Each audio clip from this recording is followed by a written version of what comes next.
Sir एक तबका है बहुजन समाज जिसको कहते हैं, क्या बहुजन समाज में परिवर्तन आया है? निश्चित तौर पर आया है। इससे कौन मना करेगा। निश्चित, अगर ये परिवर्तन नहीं आया है तो कास्ट सेंसस की मांग इतनी तेज़ी से क्यों उठ रही है। भाई इतने समय से पॉलिटिक्स और इतने समय से मांग उठ रही थी, लेकिन अब बहुजन लोग जागरूक हुए हैं। उनको पता है कि उनका हक अधिकार क्या है। उनको पता है कि आप मंदिर दिखाकर उनसे पढ़ाई का हक नहीं छीन सकते हैं। नमस्कार, मैं प्रियंका इस वक्त दिल्ली में हूँ। मेरे साथ नवीन जी हैं। आप सब जानते हैं, किसी परिचय के मोहताज नहीं है। आपने सोशल मीडिया पे इनकी खबरें देखी होंगी। सर क्या लग रहा है कि यूपी में राम राज्य है क्या? आप पत्रकार हैं, पत्रकार की नज़र से देखते हैं, क्या कहेंगे? राम राज यूटोपिया है। राम राज कुछ है ही नहीं। राम राज तो राम के ज़माने में भी नहीं था। उनके समय में भी जो हालत थी, आदिवासियों की जो हालत थी, शूद्रों की जो हालत थी, दलितों की, वनवासियों की, जब उस समय रामराज नहीं था तो इस समय तो कहाँ ही रामराज होगा।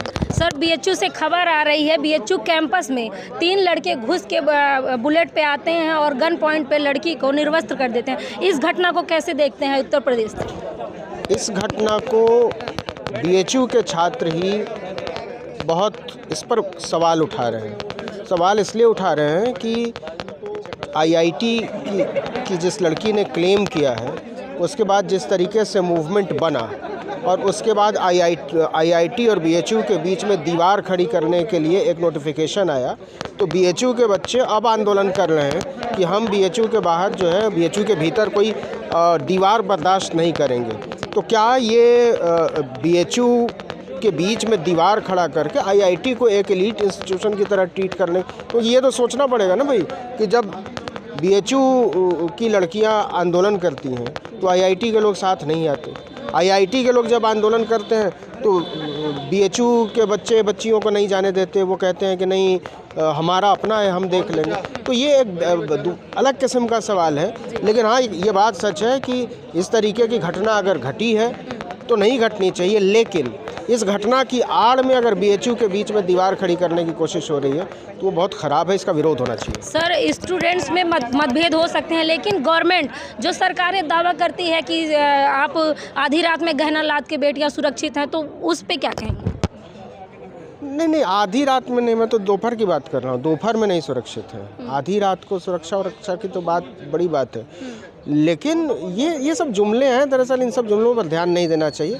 काम है वो काम होना चाहिए। लेकिन हाँ, ये बात सच है कि स्त्री सुरक्षा भारत में अभी भी बहुत दूर की कौड़ी है और इस पर बहुत कुछ किए जाने की ज़रूरत है।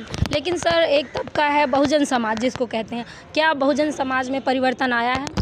निश्चित तौर पर आया है। इससे कौन मना करेगा। निश्चित, अगर ये परिवर्तन नहीं आया है तो कास्ट सेंसस की मांग इतनी तेज़ी से क्यों उठ रही है।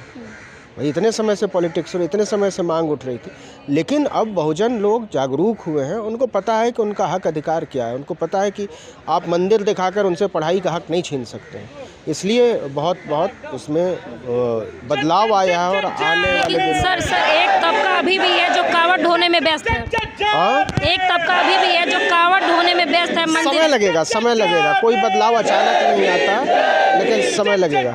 सर एक आखिरी सवाल, आप पत्रकार हैं, तमाम ऐसे लोग भी हैं जो बहुजन समाज का नकाब ओढ़ के बहुजन समाज के हितैषी बनते हैं, उसको कैसे पहचानेगा बहुजन समाज? ये समाज अपने आप कर लेगा। ऐसा नहीं है कि सारे लोग आंदोलन करते हैं। कुछ लोग आंदोलन करते हैं, कुछ लोग पीछे बैठते हैं, कुछ लोग विरोध करते हैं। ये हर समाज के निर्माण की प्रक्रिया है, इससे तो गुजरना पड़ेगा। बहुत बहुत शुक्रिया। तो आप देख सकते हैं हमारे साथ नवीन जी थे। बीएचयू में घटनाएं हुई हैं और बेटी जो है सुरक्षित नहीं है। कहा जाता है कि यूपी में राम राज्य चल रहा है, लेकिन राम राज्य की हकीकत आप बीएचयू के कैंपस से लगा सकते हैं। इस खबर पे आपकी क्या राय है, हमें कमेंट बॉक्स में ज़रूर बताएं। धन्यवाद।